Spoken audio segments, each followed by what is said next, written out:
Mi nombre es Karina Machado, yo soy docente de la Clínica Pediátrica A y hoy vamos a hablar de desnutrición en niños.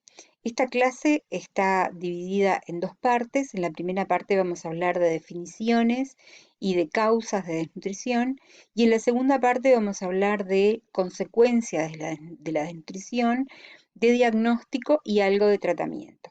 Acá les dejo mi mail y estoy a las órdenes para cualquier consulta o para cualquier comentario que ustedes quieran hacer sobre esta clase o sobre algún otro material didáctico o alguna otra duda que ustedes tengan. Cuando nosotros hablamos de malnutrición, hablamos de un desbalance, o sea, de un desequilibrio, un estado nutricional que es deficiente o inadecuado. Y nos podemos estar refiriendo a niños que tienen una emaciación o desnutrición aguda, o sea que su peso es más bajo con respecto a la talla. Podemos estar hablando de niños que tienen un retraso en el crecimiento de origen nutricional, o sea que su estatura es menor a la que debería tener, y esto se llama desnutrición crónica, o de niños que tienen una malnutrición por exceso, ya sea sobrepeso u obesidad, y esto va a ser motivo de otra clase, o de niños que tienen un déficit de determinados nutrientes. Y dentro de ellos el más frecuente es la carencia de hierro o que causa anemia ferropénica, y ustedes ya tuvieron el teórico correspondiente. Entonces, la OMS se refiere a la triple carga de malnutrición, o sea, la desnutrición por déficit, ya sea aguda o crónica, la malnutrición por exceso y la malnutrición por carencias específicas. Acá les puse una cita donde explica todas estas definiciones. Es un material que está muy interesante y que además ustedes lo pueden bajar a texto completo y es un material muy reciente. En este mapa se esquematiza la prevalencia de la malnutrición, de la triple carga de malnutrición en forma global. Como nosotros podemos ver, toda América tiene cifras más bajas con respecto a otros continentes y especialmente nuestro país tiene cifras bajas de malnutrición.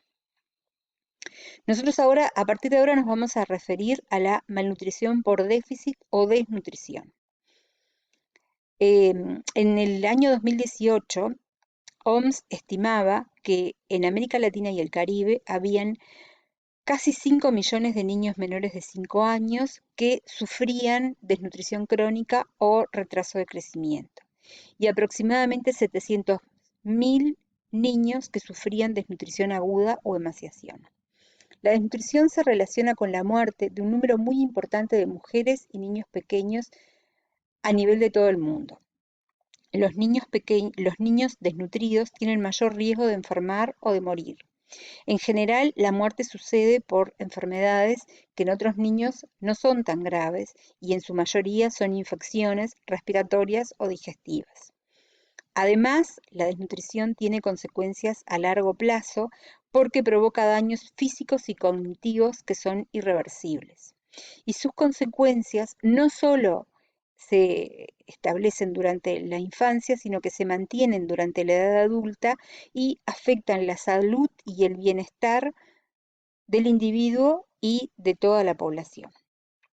¿Cómo estamos en Uruguay con respecto a prevalencia de desnutrición? En este cuadro que yo les traje hace como un recorrido en los últimos años sobre la prevalencia de retraso de crecimiento o desnutrición crónica, sobre desnutrición aguda, representada acá por el déficit de peso y por la emaciación, y por la malnutrición por exceso u obesidad. Como ustedes pueden ver, en el año 2003 hubo un aumento de la prevalencia de todos los tipos de desnutrición vinculados a la crisis económica y social que sufrió nuestro país. A partir de ese momento empezó a descender la prevalencia de todos los tipos de desnutrición. Y acá están los últimos datos que tenemos. Como ustedes ven, en nuestro país hay datos bastante recientes y muy buenos, hechos en estudios de muy buena calidad, representativos de todo el país. Entonces tenemos un estudio que es la encuesta de nutrición, desarrollo y salud, que se llama ENDIS, que la última edición se hizo en el año 2018. Es un trabajo que encuestó a hogares donde habían niños menores de 5 años, representativos de todo el país, y donde se sacaron una cantidad de variables representativas del estado de salud. Esta encuesta demostró que había un 1,4% de niños que tenían emaciación o desnutrición aguda, evaluada por el índice peso-talla menor a -2 desvíos estándar, y una prevalencia de desnutrición crónica o retraso de crecimiento de 7,3. A nivel de escolares tenemos una encuesta que se realizó en las escuelas públicas del año 2018 y que demostró una prevalencia de desnutrición aguda o emaciación de 2,4% y de desnutrición crónica o retraso del crecimiento de 2,6%. Y a nivel de adolescentes, los últimos datos que tenemos son del año 2012, que demostró una prevalencia de desnutrición aguda de 1,9%. Para entender las causas de desnutrición, nosotros tenemos que imaginarnos o entender que el estado nutricional se debe a un equilibrio entre los ingresos de nutrientes que vienen en los alimentos y el consumo de esos nutrientes por parte del organismo debido a los requerimientos. Cuando este equilibrio se rompe, aparece un estado de malnutrición.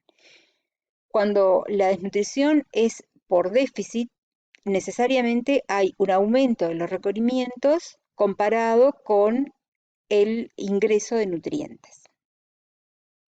¿Y por qué se puede dar ese desequilibrio? En primer lugar, se puede dar porque hay un menor ingreso de alimentos que los que se requieren. Un menor ingreso que puede ser en cantidad o en calidad. En cantidad, el niño come menos alimentos de lo que debería comer. Y en calidad puede ser porque haya una alimentación que tiene algunos nutrientes en cantidad menor a la que se necesita, puede ser porque haya falta de higiene en la preparación de los alimentos que contribuye a que no se puedan utilizar en todos los nutrientes, o puede ser porque hay dietas especiales que no tienen todos los nutrientes que el niño necesita. Todos estos pueden llevar a lo que se llama desnutrición exógena o primaria. El otro tipo de desnutrición es la desnutrición endógena o secundaria y se puede deber a un aumento de los requerimientos. Estos requerimientos pueden aumentar en el contexto de enfermedades, y ahora lo vamos a ver, o por situaciones especiales del niño que determina un mayor requerimiento con respecto a lo que se le ofrece. Puede haber pérdida de nutrientes, y después vamos a ver por dónde se pueden perder nutrientes, o puede haber una dificultad en la utilización de los nutrientes que ya se ingirieron. Todos estos procesos entonces llevan a la desnutrición endógena o secundaria. Y muchas veces hay mecanismos combinados de las dos y se denomina desnutrición mixta. La desnutrición primaria o exógena en general tiene varias causas o varios contribuyentes y muchas veces perdura en el tiempo porque comparte factores de riesgo. Puede haber una dificultad en la alimentación por defectos en la técnica de amamantamiento, puede haber que se le ofrezcan al niño dietas inadecuadas, con aporte calórico que es inferior a lo que requiere. En los casos de que no hay lactancia materna o en los casos que se emplean sustitutos de mala calidad para la lactancia materna. También puede haber desnutrición primaria en algunos niños en los cuales se prolonga la lactancia materna más allá de lo que se recomienda, sin la adecuada introducción de la alimentación complementaria.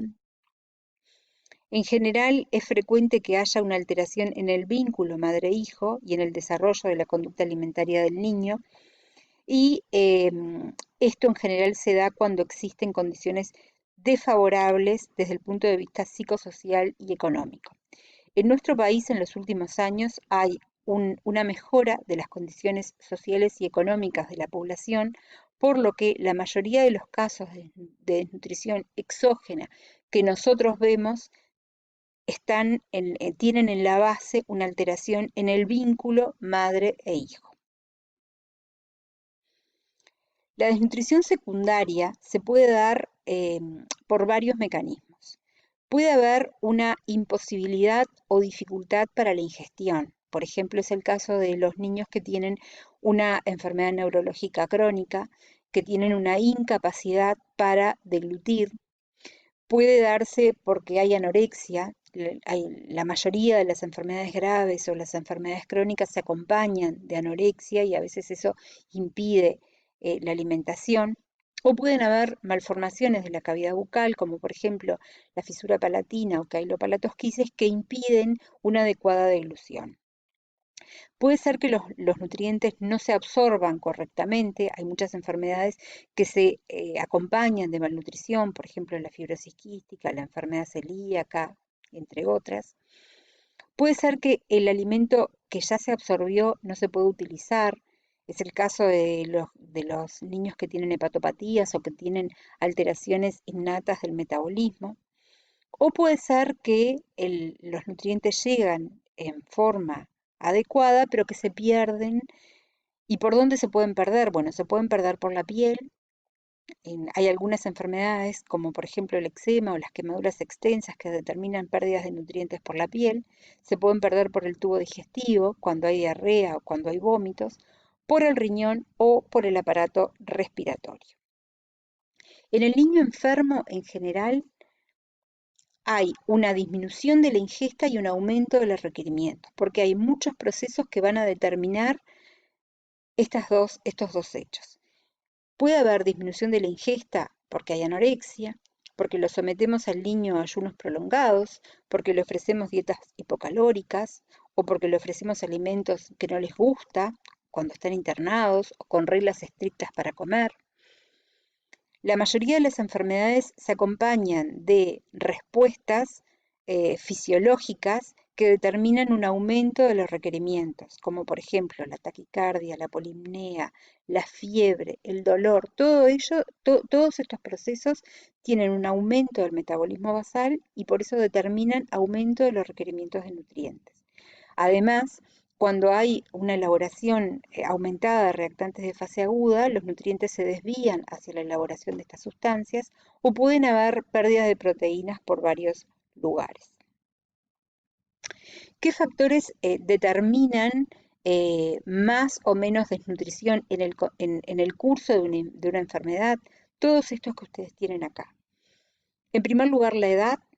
Son más vulnerables los niños que tienen mayor velocidad de crecimiento, por ejemplo, los niños más pequeños.